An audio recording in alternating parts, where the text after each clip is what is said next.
This is Jazz Casual, and I'm Ralph Gleason.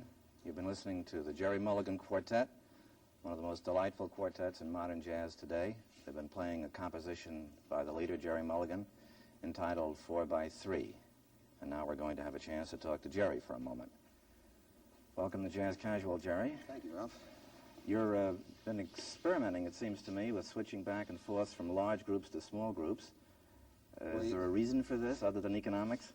Yeah, it's not really so much experimenting. I had the big band together for, about 2 years.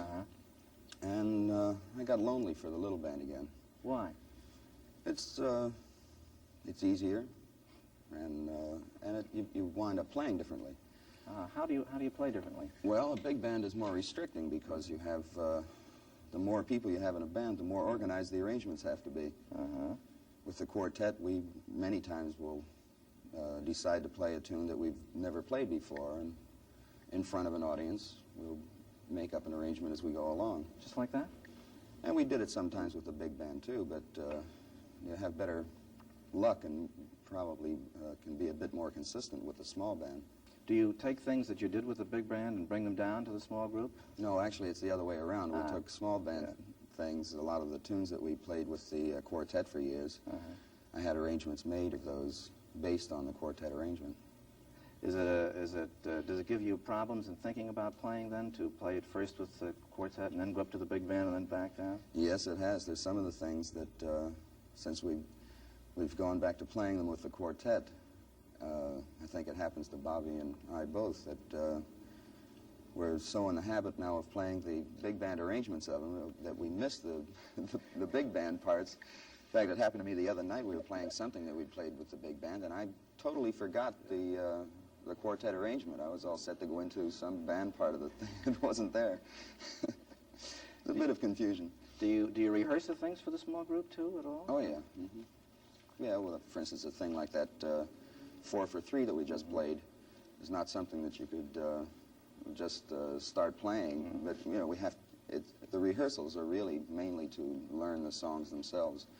The arrangements are very sketchy and very fragmentary, which I'd prefer it that way so we have more room to stretch out. Well, now in a big band, would it be possible to stretch numbers out longer? Oh, yes. Sure. Is it easier to do that with the small group than with the big band? Well, that depends on the arrangements themselves. Some arrangements lend themselves to being added to and stretched out. One of the albums that we made with the big band was recorded on a concert tour. It was called the Concert Jazz Band on Tour.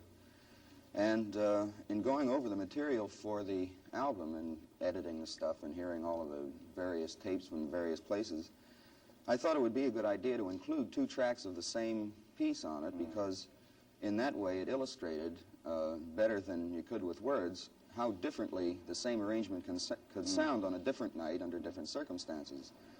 And as it happens, the thing we played is a blues thing called Go Home, which was based on a blues tune of Ben Webster's. And we wound up playing it so differently, leaving parts of it out and playing at a different tempo and adding sections to it, that it's almost a totally different piece. This all depends on your mood at the moment, how things feel to you. And so. Do you do this with the small group too? Oh, yes. You change around like that? Sure. Do you you must have, all musicians do, I'm sure, thought about what the future of jazz is going to be, where this music that you've been involved in all your life is going to go? Do you have any concepts of what this is going to be like? Well, I guess most of the concepts I have of it are personal, because I'm not very concerned with what jazz does as a whole. I'm only concerned with my own, where I'm going and where I'm going. Where does it go for Gerry Mulligan? Yes. Yeah. I think that's true of anybody that's involved with it. My personal involvement is such that I don't really think too much about what anybody else is doing. Of course, there's another side to that, too. I haven't had much inspiration to think much about what anybody else is doing because I don't really like a lot of the directions that jazz has taken in the last 5 or 6 years. Such as?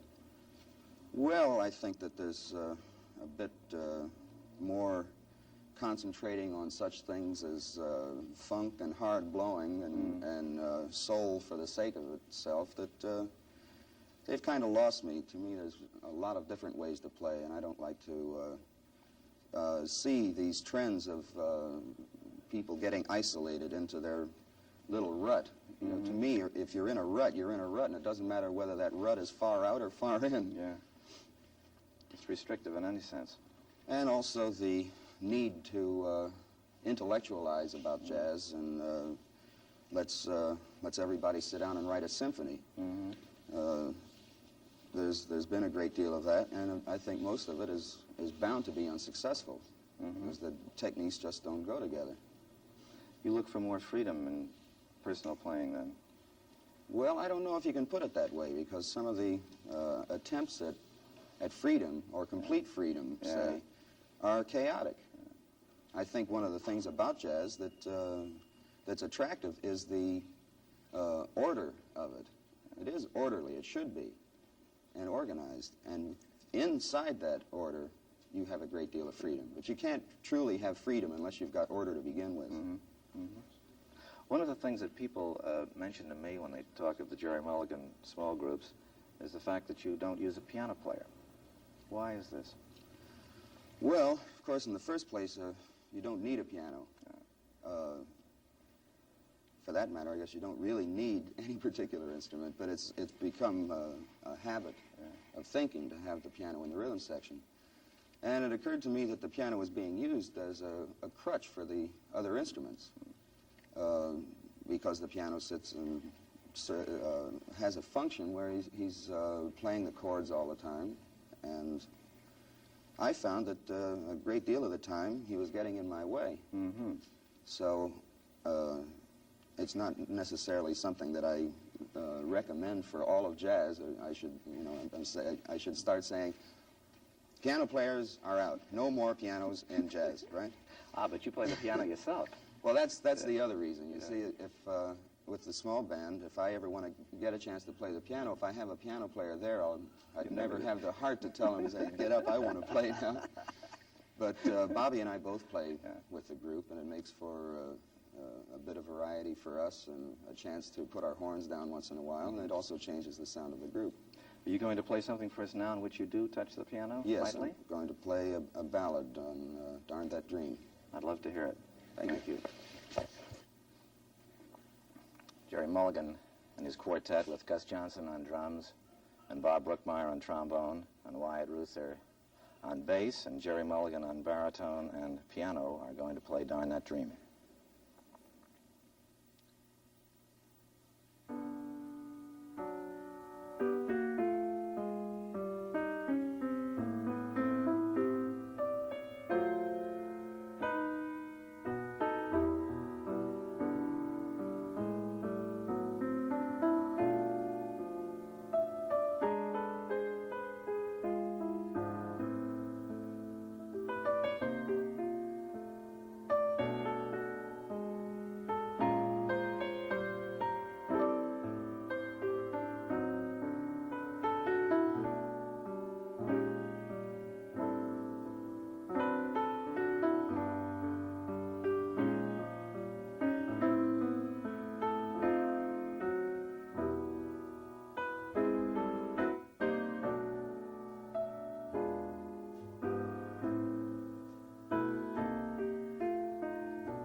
For our last selection, we're going to play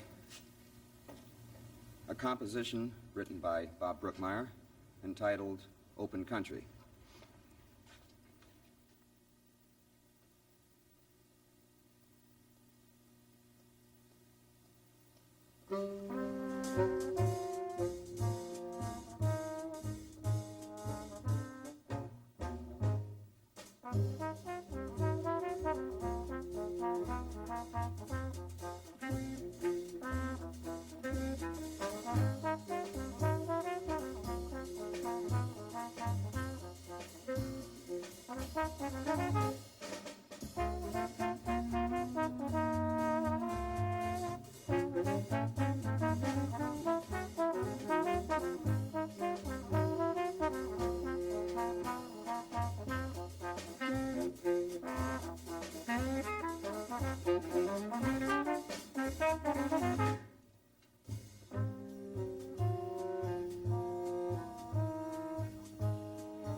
Thank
you.